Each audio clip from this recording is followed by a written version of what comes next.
In today's video, I'm going to teach you how to mark an invoice as paid in QuickBooks Online. This is an essential skill for those tasked with managing financial records, as it ensures that your records remain accurate and up to date. So let's dive in and walk through the process together.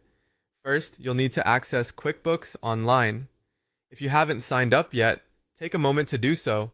For those who already have an account, simply sign in. Once you're signed in, you'll need to enter your credentials, so go ahead and follow the prompts to log in securely. Once you're logged in, select the company file associated with the invoice you wish to update.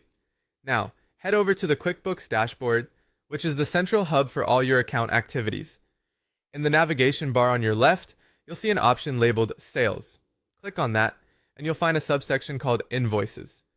This is where you can manage all your outgoing invoices. To locate the specific invoice you want to mark as paid, use the search bar or the helpful filters provided. You can filter by customer, date, or status, making it easy to pinpoint the exact invoice. Once you've found the invoice, click on it to open the detailed invoice page. With the invoice open, you should see an option at the top right corner labeled Receive Payment. Clicking this will bring up the payment details form. This form is essential as it links the specific payment to the corresponding invoice. It's crucial to fill this out accurately to maintain the integrity of your financial records. Begin by choosing the appropriate payment method. There are plenty of options to select from, such as cash, check, bank transfer, or credit card. Next, choose the account to which the payment will be deposited. This could be a checking account or perhaps undeposited funds if you're planning to batch deposits.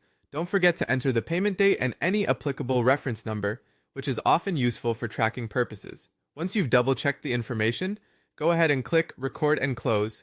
QuickBooks will automatically mark the invoice as paid, updating your records efficiently. But we're not quite done yet. It's important to verify that everything was processed correctly. Navigate back to the Invoices list under the Sales section. Here, you should see the status of the invoice you just updated marked as paid. This verification step is critical as it ensures that your actions have taken effect and that your accounting records are accurate. And there you have it. A straightforward process to mark an invoice as paid in QuickBooks Online. Keeping your financial records updated is pivotal for accurate accounting and business success. Thanks for watching, and I hope this tutorial has been helpful in guiding you through the process. If you have any questions, feel free to leave them in the comments below.